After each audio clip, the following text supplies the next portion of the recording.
I have known Donald Trump for 30 years. In this term, recently, I have talked to him at every hour of the 24-hour day, from 12 midnight to 2 in the morning, 3 in the morning, 6 in the morning, and he's almost always awake. Sean, he'll call me, Scott, I didn't wake you, did you? No, sir. I'm always awake at 1:52 on a Tuesday.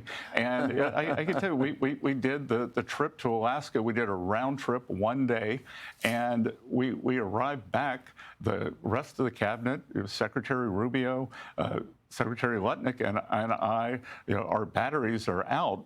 We land at Andrews, and the president's like, oh, it's morning in Europe now. I think we had spent probably 20 hours in the air in Alaska, and he said, let's start making phone calls and call the European leaders. Yeah. So we had to sat on the tarmac for 2 more hours while he made phone calls. He never stops working for the American people. All right, and it's incredible. I want to talk about the economy. I've always been a big supply sider. Reagan cut taxes, 70 to 28%. It took a little while to get into the economic bloodstream. It always does. There is a lag period. You're more aware of this than anyone. But the net result was 21 million new jobs. He doubled revenues to the government, and the longest period of peacetime economic growth. Donald Trump did it his first term. We set one record low unemployment for every demographic group in the country. He's added 2 buckets now to that economic equation of Reagan. One is he has added trillions of dollars in committed manufacturing investment money, and he's incentivizing it and putting rocket fuel into the system by the One Big Beautiful Bill, which allows, acceleration of manufacturing because you get 100% depreciation. You were talking about this yesterday. And add to that another factor, and that is energy dominance. I'll add one more. Interest rates. We're about to have a new Fed chair. I would assume our money policy changes.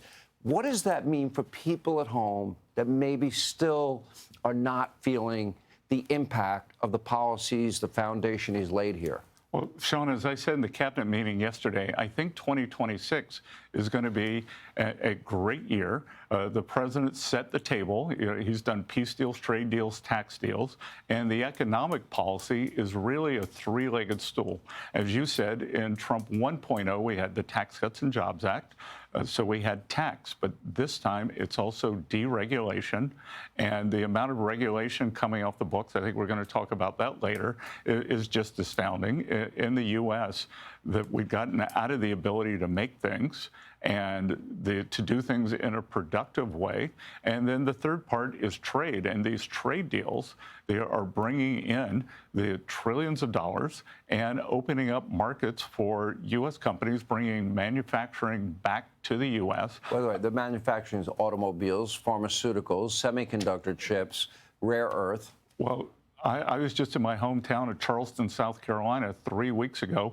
Boeing, thanks to President Trump, Boeing gave the president the #1 Salesman of the Year award. He sold over 1,000 Boeing planes in the trade deals. Boeing in Charleston was expanding their Dreamliner, the 787 plant, by 50%. 1,000 new high-paying jobs, great benefits, and then all the construction jobs that go with that. And we're just starting to see it. We're just starting to see the liftoff.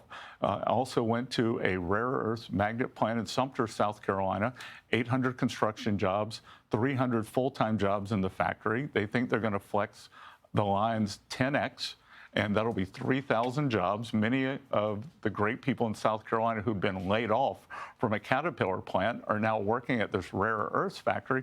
And Sean, the important thing, we've just made the first rare earth magnets in the United States that we made in 25 years. Wow. And that is sovereignty. We are taking back our sovereignty. So for people that maybe aren't feeling it yet, although they're feeling with gas prices and inflation is way down, so we're seeing improvement. What is the second quarter of next year going to look like, the end of the second quarter? Well, Sean, I think it's going to be very strong. And March 12th, 2024, I wrote a piece for Fox Digital, and I called it the 3 Eyes. and that we're killing working Americans. So immigration, interest rates, and inflation. Immigration, that mass unfettered immigration was doing two things: depressing working people's wages, that pushing up rents and house prices, crowding out Americans in the housing market. Check, President Trump secured the border, 2 million people have gone home. Two, interest rates. Bond market had the best year since 2020. 10-year bond is down, short-term rates are coming down, so check. I think that can continue coming down. And inflation, I believe, has peaked. It's rolling down. Energy, everything stems from GDP, energy. where will it be? I think, well, Sean, we were already at 4% before the Schumer shutdown. And I think that they shut down the government to stop the president's agenda. So I think we could be at 4% inflation, 4% real growth, and then inflation trending back towards target at 2%, so 6% nominal growth. Last question, and I got to run. Everything good with China, Taiwan? How's that going? Things are going very well. China is going to be a long-term strategic competitor, but only President Trump could have the relationship with China. Xi Jinping, he has tamped things down with the relationship. I think that for the remainder of his term, things are going to be very good. That's good and news. we're going to be great competitors, and U.S. will win in the end. All right, Secretary Bessent, great to see you. Thanks for coming in. Sean, good to see you. Hey, Sean Hannity here. Hey, click here to subscribe to Fox News YouTube page and catch our hottest interviews and most compelling analysis. You will not get it anywhere else.